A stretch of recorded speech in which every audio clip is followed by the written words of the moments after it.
Alright, here we've got a Toyota Corolla 2014 model. I'm going to show you how to replace the engine oil and filter. I'm just going to set the car up on a hoist and we'll take it up in the air, and there we can access the oil filter, which is a cartridge style, and also the engine sump plug. So I've got the car up on the hoist now. As you can see up on the right hand side, the engine sump's just here. And here we've got the oil filter located. It's a cartridge style oil filter. So we'll just loosen the cartridge off and retrieve the oil filter from inside. So this is the oil filter tool I'm going to be using to remove the oil filter. I'll just put my oil filter tool on the oil filter with the 3/8 ratchet.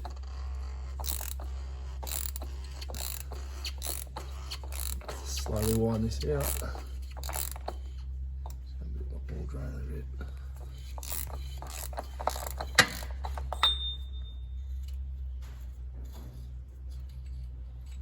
Just let this drain slowly before you pull the oil filter out and it'll go everywhere.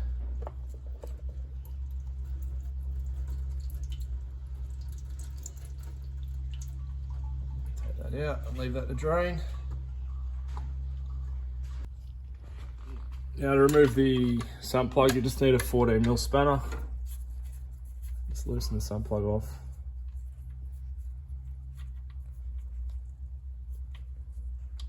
Pop that out. And we'll leave that to drain for the next 10 to 15 minutes. Here I've got my new oil filter, a new sump plug washer, my old filter. Just simply pull that out. And we're going to replace the O-ring on the housing as well. Just pop that off. We've got our new filter, our new O-ring. Slip the O-ring over the top.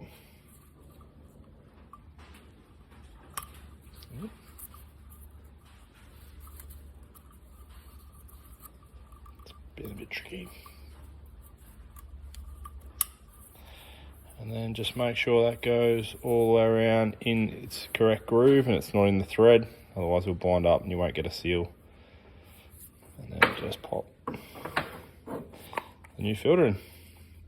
And that's ready to go up into the car. So we've got our sump plug here too. I'm just going to refit a new sump plug washer, and then all we've got to do is pull the old one off the sump which is stuck to it. So just come over with a little screwdriver and just pop the old washer off. And we've got a new sump plug with a new washer on it. Install that, tighten that up with our 14mm spanner.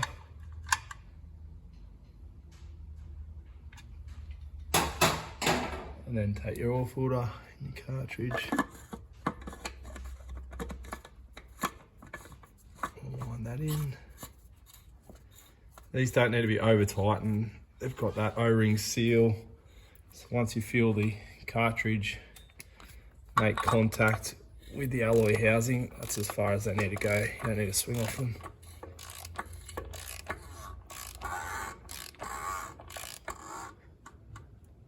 That's it. And then all we need to do is just clean off any oil residue. Let that all clean. And then we can bring the car down and fill the engine with oil. I've got the car back down on the ground now. I'm just going to remove the engine oil cap. And I'll fit my funnel. And then we can fill the engine. I'm going to put 5W30 full synthetic engine oil in this. And we'll fill it up with about 4 litres, and then I'll check my level and we can start the vehicle from there. And I just filled the engine up with 4 litres of engine oil. I just refitted the oil cap and reinstalled the dipstick. I'm just going to go inside the car now and start it. Right, I'm going to start the car now. We just want to keep an eye on this oil pressure light over here. We want to see that go out in a couple of seconds. Yeah, it's gone out straight away. That's perfect. Let's prime the engine. Now we can go, we'll just leave the car to sit for about 5 minutes and then we can recheck our oil level. So I've left the car to sit now for about 5 minutes. Just recheck our oil level. These dipsticks can be a bit tricky to see. If you flip it over, we're about halfway on the stick, so it just requires about another half a litre. I just finished topping up the oil. I just put another half a litre in to get us to 4.5 litres in total.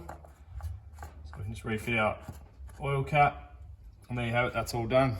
Thank you for watching.